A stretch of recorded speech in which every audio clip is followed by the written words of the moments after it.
100 anos. Há 100 anos, o que era abrir um centro espírita numa cidade de interior como Itajubá. Então, a eles, o nosso agradecimento, respeito, consideração, e que estejam trabalhando, né, na mesma casa, ou abrindo outras casas, para a gente sempre estar aprendendo essa doutrina abençoada, essa doutrina de Jesus. E hoje vamos estudar essa obra basilar, o Livro dos Espíritos, que é onde tudo começou há 165 anos, e comemoraremos agora, dia 18 de abril. Não devemos nos esquecer que é o mês do Espírita, é o mês do Espiritismo, e estudar essa obra de Allan Kardec é a melhor forma de comemorar esse dia. E Kardec, ele, na terceira parte desse livro, ele se dedicou a falar de leis morais, né? Leis essas que falam dos nossos deveres, com aqueles que a gente realmente, né, a gente deve se preocupar, porque diz respeito à natureza, à nossa natureza, às leis de Deus, indicando nessas leis o que devemos fazer, o que não devemos fazer, para sermos mais ou menos infelizes, felizes ou infelizes. Né? São leis eternas, são leis imutáveis, como o próprio Deus. Então, nós sabemos que Deus, como Criador, ele não está nas coisas que ele criou, porque acreditar nisso seria acreditar no panteísmo, né? Onde Deus estaria em todas as coisas. Mas as suas leis, sim. Não é? Então, vamos fazer uma analogia aqui com o dono de uma empresa. Ele não precisa estar presente, de corpo presente, em todos os departamentos da sua empresa.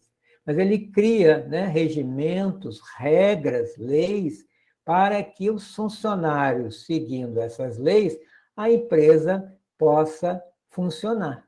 Né? Então, o funcionário sabe o que ele precisa fazer, as leis, as regras que ele precisa obedecer, as normas, e se não o fizer, ele vai sofrer, logicamente, sanções.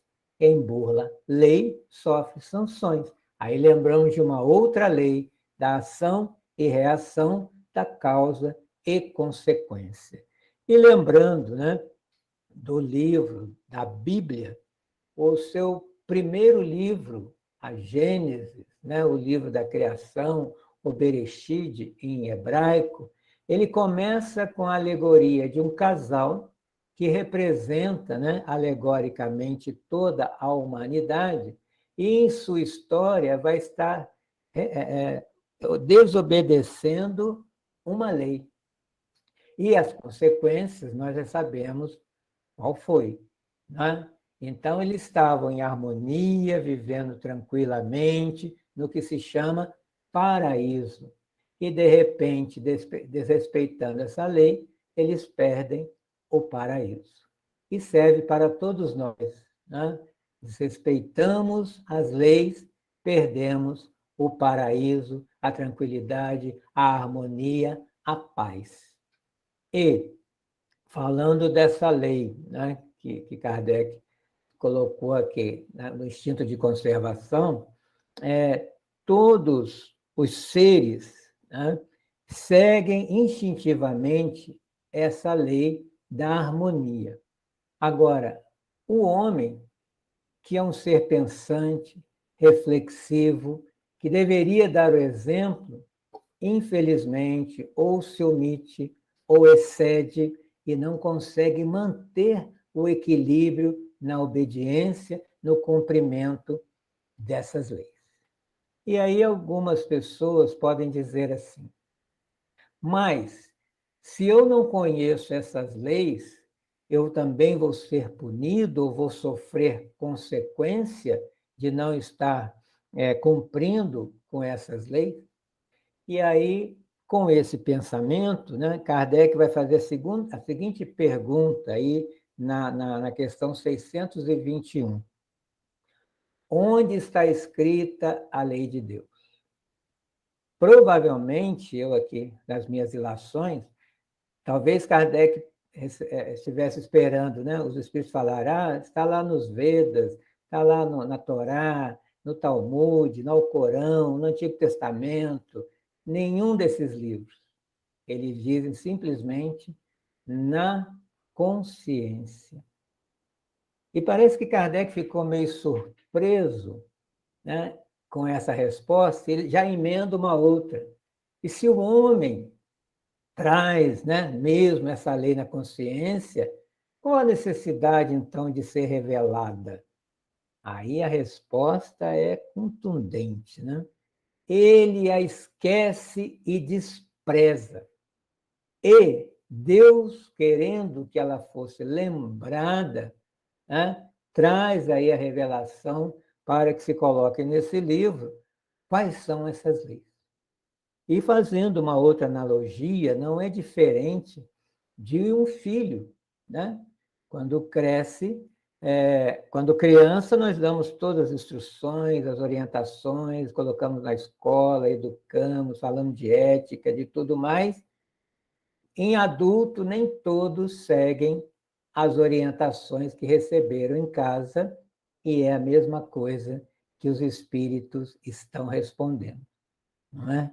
E, para isso, Deus sempre enviou espíritos superiores encarnando na Terra para nos lembrar dessas leis, né? Então, eles vêm para revelar, recordar, reforçar a importância da obediência, né, para cumprir as leis do progresso moral da humanidade, assim como o material, que é o que a gente mais tem percebido. E o maior revelador de todos, que não só lembrou, mas exemplificou, claro que é Jesus, o Cristo de Deus, né? Então, Kardec, essas questões, né, que nós vamos refletir sobre elas hoje, é a lei de conservação. E Kardec, como esse livro dos Espíritos é um livro filosófico, existem perguntas com respostas dadas pelos Espíritos, mas a partir das perguntas tem que suscitar em nós mais perguntas, porque na filosofia não tem respostas fechadas, prontas, não. Vai sempre exercitando a mente ao perguntar e ao querer saber mais. Então, acredito que muitas e muitas outras perguntas tinha Kardec. Então, ele começa perguntando: existe um instinto de conservação? Então, dentro das respostas, os espíritos vão dizer que sim, né? Quer seja esse instinto esteja funcionando automaticamente, ou no caso dos seres humanos, usando o raciocínio, a lógica. Eu sei que eles dizem que todos os seres vivos possuem esse instinto de conservação. E aí nós vamos lembrar desde os seres unicelulares até os dinossauros, os maiores animais, e o homem, né, foi equipado desse instinto para ficar aqui na Terra, para nos conservarmos vivos. Por quê? Quanto mais tempo nós ficarmos aqui na Terra, nesse corpo de carne, maior será o nosso aprendizado ou a oportunidade de aprender, né? Porque o aprender é de cada um. O ensinar, está aí, a vida nos ensinando, mas queremos aprender. Então, vamos nos lembrar de Chico Xavier, né, que ontem comemoramos 112 anos do seu nascimento. Quando ele estava próximo aos 90 anos, alguém perguntou para ele, né, que se perguntava muito a ele, qual era a vantagem dele ficar tão idoso, né, ou estar ficando idoso nos seus quase 90 anos. E ele respondeu que era a oportunidade de aprender coisas novas, que ele se maravilhava, se encantava com as coisas que ele ia aprendendo ao longo da vida. Isso me fez pensar, né? Se uma pessoa que dormiu lá no ano 2000 acordasse hoje, será que ela entenderia esse mundo 22 anos depois? Isso que estamos fazendo aqui para ela, todos nós juntos e separados ao mesmo tempo, né? Um paradoxo. né? Como é que é isso? Ah, e aí eu fiquei pensando também sobre essa modernidade toda. Quando eu era adolescente, se minha mãe falasse, na hora que eu for sair de casa, vai levar o telefone, aí o que, que virei na minha cabeça? Eu pegar, tirar da parede e sair com o telefone na rua. E hoje, o que, que nós temos? O adolescente vai sair, a mãe pergunta, está levando o telefone celular? E ele fala, está no meu bolso. Olha o que é interessante a gente continuar no corpo e acompanhar esse progresso e as maravilhas que estão sendo aí apresentadas, mesmo em nível material, né? Hoje o carro te leva onde você quer, é o carro que te comanda pelo GPS onde você tem que ir, e quando você erra a rota, ele chama sua atenção, coisa que eram os pais que faziam antigamente. E coisas que eu quero viver ainda para ver, que não está difícil, não vai demorar a acontecer, como uma reunião dessa aqui, mas em 3 dimensões, né? Usando holografia, usando o metaverso, que já existe hoje, né? Nós todos em algum lugar, como um avatar, criando um cenário e conversando e estudando. Esse é o admirável mundo novo de Aldous Huxley, que escreveu um livro com esse título, né? E isso nós já estamos presenciando atualmente. Então, isso falando só do progresso material, mas eu quero também assistir algumas coisas em nível espiritual, né? Nível de comportamento, de moral, por exemplo, as religiões acordando, né, do seu sono material ainda e percebendo que todas, em essência, falam as mesmas coisas. E aí o ecumenismo passar a ser uma realidade, uma respeitando a metodologia da outra, mas de mãos dadas, caminhando para a mesma direção. Porque a verdade é uma só. A verdade é Deus, a verdade é amor.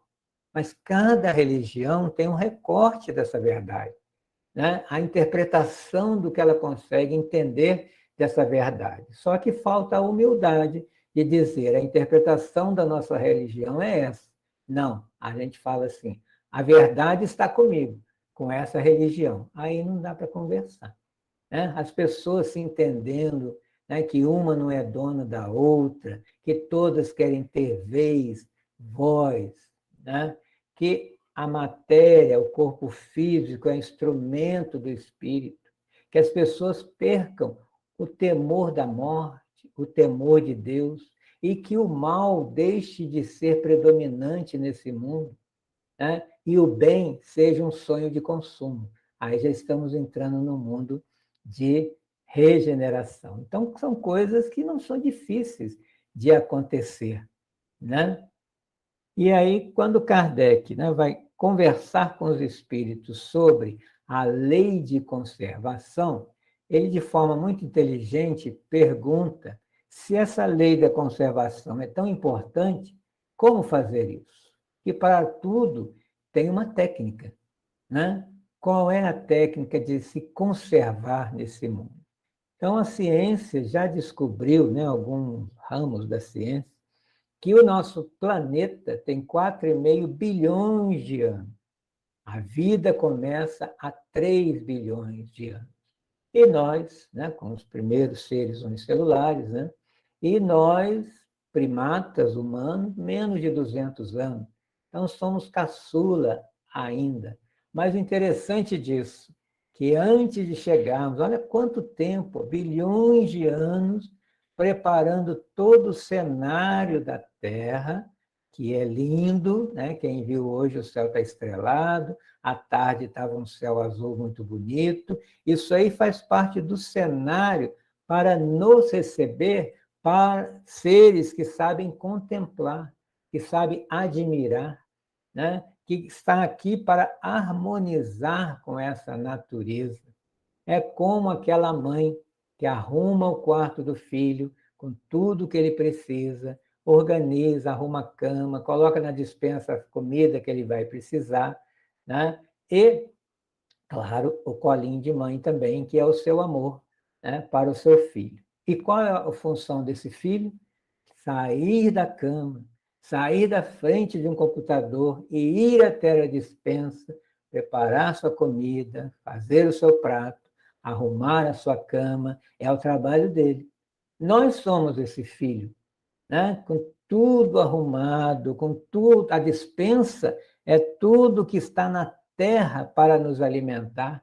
Nada vem de fora, só a luz do sol. O resto, né, tudo que precisamos, está aqui na própria terra. Mas nós precisamos, né, sair do comodismo e ir atrás do alimento para a nossa sobrevivência, que há alimento, matéria-prima para todos, né? Tirando aqui as questões sociais, né, para não entrarmos em outros assuntos, mas sempre, né, desde o homem primitivo que caçava, pescava, tirava os frutos das árvores para se alimentar, raízes, é tudo aí, né? Aí, com o progresso material, houve uma diversificação na busca, no processamento do alimento, mas tudo ainda é matéria-prima da terra, da natureza que nós conhecemos aqui, né? Então, nós vamos chegar aqui na pergunta 705, que é uma pergunta que intrigava Kardec e intriga todos nós, né? Quem nunca pensou nisso? Se a população da Terra tende a aumentar, o que a Terra produz será suficiente para todos? E por que será que Kardec perguntou isso? Né? Porque em 1798, finalzinho do século XVIII, um economista inglês chamado Thomas Malthus ficou conhecido pela sua teoria em que ele dizia que a população da Terra crescia numa progressão, né, geométrica, multiplicando-se, enquanto a produção de alimentos numa progressão aritmética, somando os números. Então, não ia bater lá na frente. Então, de final do século XVIII, agora início do século XXI, essa teoria não se concretizou, né? Porque, por mais que cresça, tem como distribuir todo esse alimento, né? O homem adquiriu técnicas de produção de alimento e alimento não falta.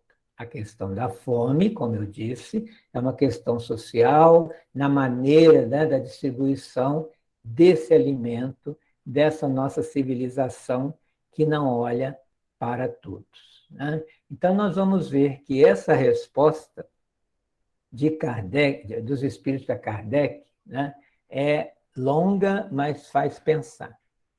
Por que, né, que não daria o alimento para todos? É que ingrato o homem a despreza, né? Mas a natureza é mãe, uma excelente mãe. E muitas vezes o próprio homem acusa a natureza quando o resultado é da sua imperícia, da sua imprevidência. A terra produziria, sim, né, o necessário sempre, se com o necessário soubesse o homem contentar. Se o que ela produz não lhe basta a todas as necessidades, é que ele emprega no supérfluo o que poderia ser aplicado no necessário. E eles dão até o exemplo do árabe no deserto. Acha sempre de que viver porque não cria para si necessidades fictícias.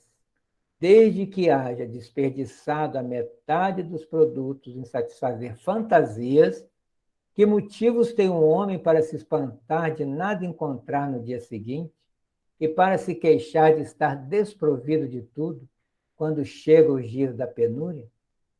Em verdade vos digo, ainda os espíritos dizendo, imprevidente não é a natureza, é o homem que não sabe regrar o seu viver, não obedece regras, né? Então, eu gosto muito desse livro, e sempre temos que estar lendo, né? E Kardec continua, né, sendo um visionário, um homem além do seu tempo, pelas perguntas que fez, porque ele pensou em tudo. Para nós estarmos estudando hoje, 165 anos depois, perguntas que continuamos fazendo para ler, estudar, meditar e modificar a nossa forma de ver a vida, e no caso aqui, a própria natureza. E nós em relação à natureza. Então, nós podemos concluir que o homem, com a sua inteligência, pode atender às leis morais e fazer desse mundo um mundo harmônico, onde caibam todos nós, e que haja prazer em viver e, principalmente, conviver. E esse mundo de regeneração que falamos tanto dele não virá de fora para dentro. Não é um outro mundo que nós vamos para ele. É esse mundo que nós estamos construindo, cada um com a sua contribuição na forma de pensar e sentir o mundo. E possamos continuar caminhando, aprendendo e buscando o bem-estar para mim, para você e para todos nós. Era essa a reflexão. Muito obrigado e vamos conversar.